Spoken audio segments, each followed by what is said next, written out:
अध्यात्मन।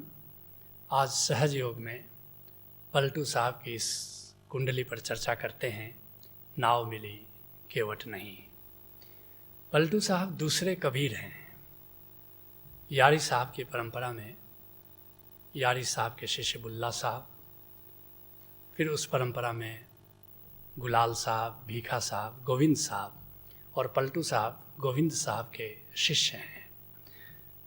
पलटू साहब 1710 से 1780 ईस्वी तक भारत के आध्यात्मिक आकाश में सूर्य की भांति चमकते रहे। कहने में बड़ी स्पष्टता है। सुनो, नाव मिली केवट नहीं, कैसे उतरे पार। परमात्मा ने जिंदगी की नाव तो दे दी, मगर इस नाव को खेना हम जानते नहीं। कला नहीं आती हमें, एक केवट खोजना होगा। सद्गुरु केवट है। सद्गुरु से जुड़ जाओ, केवट से जुड़ जाओ तो नाव को सही दिशा मिल जाती है। लेकिन जब भी धरती पर सद्गुरु आता है, पलटू साहब जैसा, ओशो जैसा, तो हम उसके साथ वह व्यवहार नहीं करते जो हमें करना चाहिए। हर मसीहा के साथ हम दुर्व्यवहार करते हैं। एक मसीहा आता कुछ करने के लिए, हम उसको सूली देते बचने के लिए। हम बचते रहते हैं उससे। बात परम गुरु की जीवित सद्गुरु जाने, बाकी सब बातें कहने सुनने के लिए हम कहते हैं जो बुद्ध तो कह गए, कृष्ण तो कह गए गीता में जो कुछ कहने लायक था, और अब तो हमने कहना शुरू कर दिया है कि जो भी कहने लायक था ओशो कह गए, अब किसी और को कहने की क्या ज़रूरत है। ये मन की तरकीबें हैं, ये बचने का तरीका है। बात परम गुरु की जीवित सदगुरु जाने। बुद्ध की बात मंजूश्री समझ सकता है, कबीर की बात धर्मदास समझ सकते हैं, नानक की बात गुरु अंगद देव समझ सकते हैं। बात परम गुरु की जीवित सदगुरु जाने। संत बताते एक शब्द ओंकार सुनो, हम पढ़ते हैं शब्द कथा कहने के लिए। सबे सयाने एक मत। सभी संत कहते हैं कि ओंकार को सुनो, उस शब्द को सुनो जिसको सुन लेने के बाद और किसी शब्द को पढ़ने गुनने की ज़रूरत नहीं होती। लेकिन हम संत की बात सुनते कहाँ हैं। संत बताते एक शब्द ओंकार सुनो, हम पढ़ते हैं शब्द कथा कहने के लिए। इश्क नहीं जो कर सकते वे काफिर हैं, मजहब की सारी बातें लड़ने के लिए। सारे संत कहते हैं इश्क उसका मार्ग है, इश्क अल्लाह की जाती है। हज़रत इकबाल कहते हैं ना, मजहब नहीं सिखाता आपस में बैर रखना, हिंदी हैं हम वतन है हिंदोस्तां हमारा, लेकिन हम तो लड़ते हैं। मजहब प्रेम सिखाता है और हम उसी मजहब के नाम पर लड़ते हैं, हिंदू मुस्लिम दंगे हो जाते हैं। नहीं, सुनो, इश्क नहीं जो कर सकते वे काफिर हैं। ये काफिर की परिभाषा है, ये विधर्मी की परिभाषा है। मजहब की सारी बातें लड़ने के लिए नहीं, धर्म ग्रंथों से बात बनेगी। अब खोलो जीवन की किताब पढ़ने के लिए। धर्म ग्रंथ पढ़कर कोई सत्य नहीं पा सकता। अपने जीवन की किताब पढ़ो, इस किताब को खोलो, इसके भीतर वो खजाना मिलेगा, इसके भीतर वो सत्य के बीज मिलेंगे। उम्मीद नहीं हंगामा करने वालों से, सिद्धार्थ करो कुछ मुर्शिद के सपने के लिए। हंगामे हो जाते हैं, मोहम्मद के नाम पर हंगामे होते हैं, बुद्ध के नाम पर हंगामे होते हैं, महावीर के नाम पर हंगामे होते हैं, कृष्ण के नाम पर हंगामे होते हैं, महादेव के नाम पर हंगामे होते हैं। और ओशो कहते हैं एक दिन उनके नाम पर भी लोग हंगामा शुरू कर देंगे। नहीं, उम्मीद नहीं हंगामा करने वालों से, सिद्धार्थ करो कुछ मुर्शिद के सपने के लिए। संतों का जो सपना है, ओशो का जो सपना है कि लोग समाधि के मार्ग पर चलें, लोग प्रेम के मार्ग पर चलें, लोग साक्षी के मार्ग पर चलें, लोग ध्यान के मार्ग पर चलें, उसके लिए कुछ करने की ज़रूरत है। क्या करना होगा? कैसे उतरे पार? पथिक विश्वास ना आवे। सदगुरु से जुड़ना होगा, उस मसीहा से जुड़ना होगा। क्यों करते हैं हम गुरु के चरणों में श्रद्धा? क्योंकि एक दिन स्वयं पर श्रद्धा आ जाए। क्यों करते हैं गुरु पर हम भरोसा? क्योंकि एक दिन आत्म भरोसा पैदा हो जाए। यह मंदिर बड़ा अनूठा है, यहाँ आराधक ही आराध्य हो जाता है, यहाँ श्रद्धालु ही एक दिन श्रद्धेय हो जाता है। एक दिन पुजारी ही एक दिन पूज्य हो जाता है। इसलिए करते हैं श्रद्धा, इसलिए गुरु से हम जुड़ते हैं कि एक दिन भीतर के गुरु से हमारा जोड़ बन जाए। कैसे उतरे पार पथिक विश्वास न आवे, थोड़ा भरोसा करो, हाइपोथेटिकल ही सही, मान करके चलो कि चलो अगर गुरु जो कह रहा है इस अनुभव में उतरते हैं, इस प्रयोग में उतरते हैं। अगर हमारा अनुभव भी साक्षी हो जाता है, गवाही बन जाता है, तो हम उसको मान लेंगे। पहले उसको अनुभव करने की तैयारी तो करो, और फिर जब श्रद्धा बन जाए, जब तुम्हारा अनुभव गवाह बन जाए, तो उस दिन वास्तविक श्रद्धा का जन्म हो जाता है। उस दिन फिर आनाकानी मत करना, उस दिन फिर सदगुरु की बाह को मत छोड़ना। उस दिन तो तुम यही कहना नाविक से, ले चल मुझे भुलावा देकर मेरे नाविक धीरे धीरे। इतने भरोसे के साथ फिर ले चल मुझे भुलावा देकर मेरे नाविक धीरे धीरे।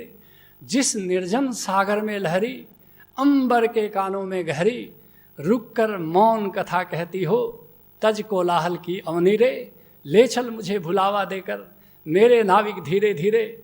और इतना भरोसा आ जाए तुमको, कितनी देर लगती है, कहीं दूर थोड़े जाना है, भीतर ही तो अपने जाना है, भीतर तो ही अपने खजाना है।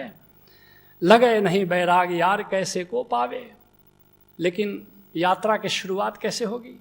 जो विषयों में रस है, जो विषयों में तुम्हारा आकर्षण है, थोड़ा उससे मुड़ो, थोड़ा वैराग्य पैदा हो जाने दो। कहते हैं ना अष्टावक्र, बंध विषयों में रस, मुक्ति उनसे विरस, ज्ञान इतना ही है हे मुमुक्षु जनक। बस जो रस पैदा हो रहा है तुम्हारे विषयों में, बस उस रस को थोड़ा कम करो। यही तो बंध है, बंध विषयों में रस। इसलिए थोड़ा वैराग हो। लगे नहीं वैराग यार कैसे को पावे। सदगुरु मिलेगा कैसे? पहले थोड़ा वैराग तो मन में पैदा हो, थोड़ा थको, थोड़ा बोध पैदा करो। मन में धरे न ज्ञान नहीं सत्संगति रहनी, बात करे नहीं कान प्रीत बिन जैसी रहनी।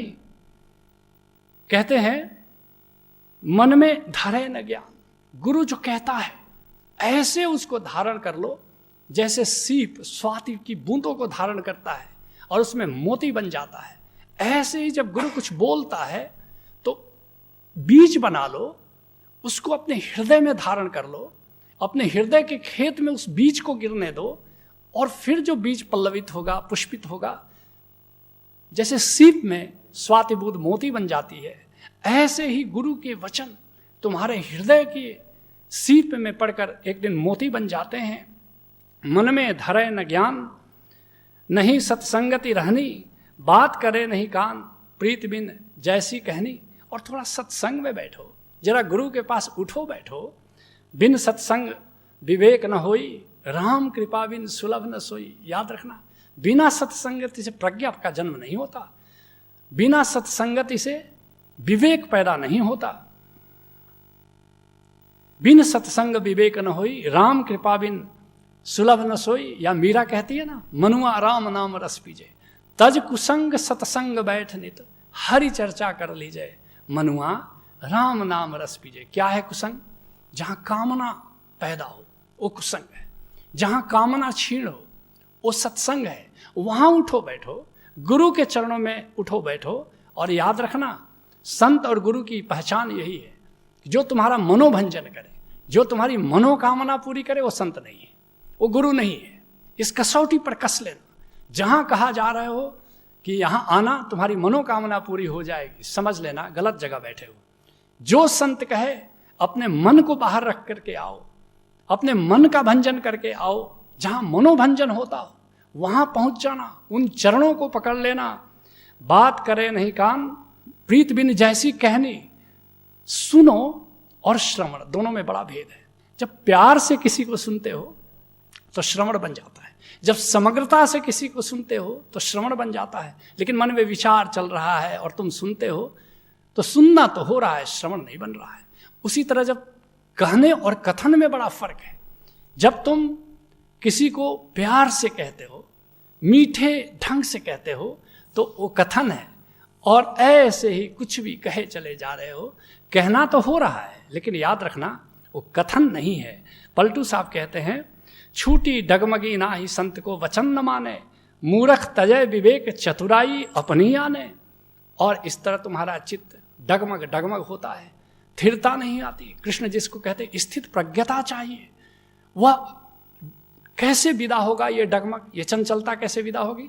पहले भीतर स्थित उस ओंकार को जानो, उसमें स्थित होकर अमृत को जानो, शाश्वत तत्व को जानो, उस शाश्वत से जुड़ो, और फिर देखो, देखते देखते चंचलता कैसे विदा हो जाती है, देखते देखते डगमगी कैसे विदा हो जाती है। जरा संत के वचन को हृदय में धारण तो करो, जरा चलो तो उस पर। मूर्ख तजय विवेक चतुराई अपनी आने। लेकिन मूर्ख व्यक्ति विवेक से नहीं चलता, संतों की बात नहीं सुनता, अपनी चतुराई से चलता है। कहते हैं अर्जुन देव जी, त्याग सियाणप चातुरी, तू जान गोपाल हसंगरी। ये क्या चतुराई कर रहे हो, ये क्या होशियारी कर रहे हो? अरे गोपाल भीतर बैठा है, जरा उससे जुड़ो। पलटू सतगुरु शब्द का तनिक न करे विचार, नाव मिली केवट नहीं कैसे उतरे पार। सदगुरु के शब्द को जरा धारण करो, जरा उस पर चिंतन करो, जरा सतगुरु से जुड़ो। जीवित सतगुरु आग है, उसमें अपने अहंकार की जरा आहुति तो दे दो। जीवित सतगुरु ही केवट है, उस केवट को खोजो। जीवित गुरु से जुड़ना सहज योग है। हरि ओम तत्सत।